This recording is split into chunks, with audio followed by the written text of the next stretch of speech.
This is Case of the Week. I'm Katie Webster with the Commonwealth Attorney's Office.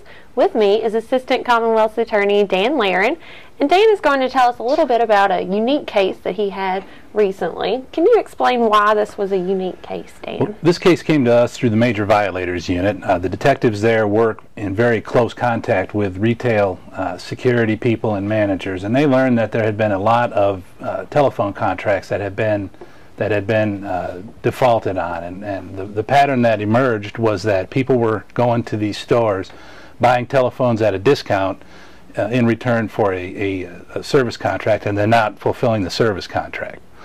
So the officers were looking for this. They got a call last September that there was somebody out there making such a purchase. They went out and found a van that had 2 people from Detroit and 4 homeless people from Lexington in the van. It turned out that the homeless people were being transported to a number of phone stores here in Lexington, buying as many contracts as their credit would allow them to do, and then selling the phones to the guy from Detroit, who would take them back up north and resell them. And is that a crime that we see a lot of? Well, we thought it was. This guy was identified as Katon Jones. He was 29 years of age at the time, and his defense was he was exploiting a loophole, that he wasn't doing anything criminal. We disagreed. We thought that the homeless people were committing theft by deception because they were signing contracts. Same thing as if you bought a car and never made a payment on it and just took the car. And so we did not charge the homeless people. We charged Mr. Jones with the criminal syndicate, basically assembling a group to commit a series of crimes. And did you go to trial in this case? We did. Mr. Jones elected to represent himself throughout the procedure. There was a 2-hour suppression hearing where the judge let the case continue, and we presented the case to the jury, who convicted Mr. Jones of criminal syndicate and recommended a sentence of 5 years. There was a particularly unique part of the trial where the homeless people, we found 3 of them. One was drunk when he testified. One was clearly had some mental issues, but he told the jury what happened. And the third one was in custody and testified in leg irons and a prison jumpsuit.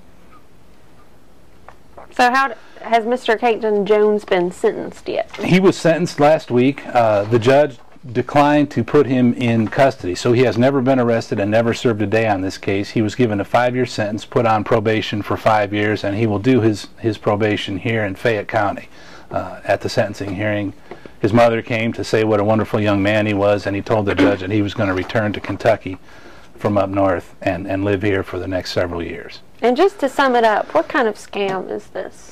We had an expert from Sprint who came and testified, and he explained to the jury a term that I'd not heard before. It's called credit muling. The idea is that you hire as many people as you can to use as much of their credit as they can to get these phones. You get a phone that's $500 or $600.